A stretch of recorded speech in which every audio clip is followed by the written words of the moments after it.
జనగామ జిల్లా యశ్వంతపూర్ గ్రామంలోని సత్యసాయి ఫంక్షన్ హాల్లో మాజీ మంత్రి కేటీఆర్ జన్మదిన వేడుకలు ఘనంగా నిర్వహించారు.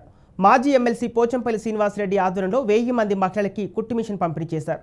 పోచంపల్లి ఫౌండేషన్ ద్వారా మహిళలకి ఉచిత శిక్షణ ఇచ్చి మరి కుట్టు మిషన్ అందించామన్నారు. మాజీ ఎమ్మెల్యే ఎర్రబెల్లి దయాకర్ రావు మాట్లాడుతూ మహిళలు అభివృద్ధి కోసం పోచంపల్లి ఫౌండేషన్ ద్వారా మంచి ప్రోగ్రాం చేశారని కొనియాడారు. కళ్యాణ లక్ష్మికి ₹1,00,000తో పాటు తులం బంగారం ఇస్తామని రేవంత్ రెడ్డి హామీ ఇచ్చి మహిళలు మోసం చేశారని మండిపడ్డారు. మీ యొక్క భర్త పైన ఆధారపడకుండా మీ పిల్లలకు మంచి భవిష్యత్తు చేయడం కోసం మీరు మంచిగా ఉపాధి కల్పించుకొని మీరు ముందుకు నడవడం కోసం మీ ఆత్మస్థైర్యం ధైర్యం పెరగడం కోసం మీ సొంతగా మేము మా కాళ్ళ మీద నిలబడాలనే ఉద్దేశంతో చేయడం కోసం ఈ ట్రైనింగ్కి ఈ యొక్క ఫౌండేషన్ ద్వారా ట్రైనింగ్ ఇచ్చాం. 1000 మందికి ఒక మండలంలో 1000 మందికి ఇస్తున్నాం. ఇది ఎవరి కోసం తీసుకున్నది కాదు. నేను 10,000 మందికి ట్రైనింగ్ ఇస్తున్నాం.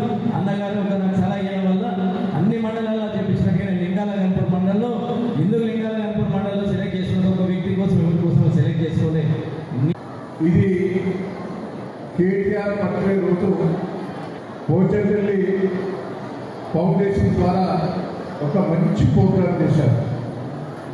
మహిళల పరిస్థితి అమ్మా నేను మీకు చెప్పే వినాలని, మహిళల పరిస్థితి దినదినాన్ని పెరగాలి. మహిళలు ఎట్లా అంటే భార్య భర్తలు ఇద్దరు ఇసుకోలు ఇద్దరు చెప్పేస్తున్న నా రాజకీయంలో 4 ఏళ్ళు నేను ఏసార్లు చేసిన అన్ని రాజకీయ పార్టీలలో ఉన్నా.